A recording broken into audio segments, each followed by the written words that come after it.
তার জন্য ঢাকা টাঙ্গাইল মহাসড়কে দাঁড়িয়ে থাকায় মাঝে মাঝে যানবাহনের গতি কিছুটা কমে আসছে। তবে আপনাদের আরেকটু জানিয়ে রাখি, ঢাকা টাঙ্গাইল মহাসড়কে শুধুমাত্র চন্দ্র এলাকায় হাইওয়ে পুলিশ, জেলা ট্রাফিক পুলিশ সহ আইন শৃঙ্খলা বাহিনীর বিভিন্ন দপ্তরের সদস্য, প্রায় 6 শতাধিক সদস্য এবার দায়িত্ব পালন করছে। গাজীপুরের ঢাকা টাঙ্গাইল মহাসড়কের চিত্র যদি আপনাদের একটু দেখায়, চন্দ্র এলাকায় যানবাহনের গতি কিছুটা কমে যাচ্ছে।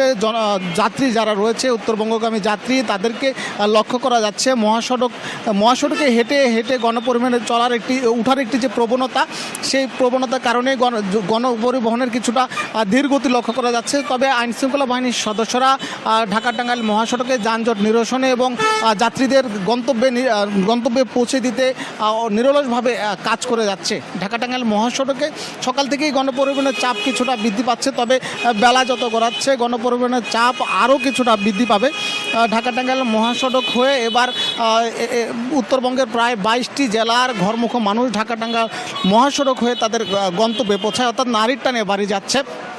গাজীপুরে প্রায় 3000 শিল্প কারখানা 3টি ধাপে ছুটি ঘোষণা করছে। প্রায় 40 লক্ষ শ্রমিক ঢাকা টাঙ্গাইল মহাসড়ক হয়ে উত্তরবঙ্গে যাবে, এমনটি একটি ধারণা রয়েছে। আইন শৃঙ্খলা বাহিনীর পক্ষ থেকে জানানো হচ্ছে যে ঢাকা টাঙ্গাইল মহাসড়কে এবার তেমন কোনো যানজট হওয়ার কোনো সম্ভাবনা নেই। তবে গণপরিবহনের যে সকল যাত্রী রয়েছে তাদের অভিযোগ রয়েছে, আগের তুলনায় কয়েক গুণ অতিরিক্ত ভাড়া আদায় করা হচ্ছে।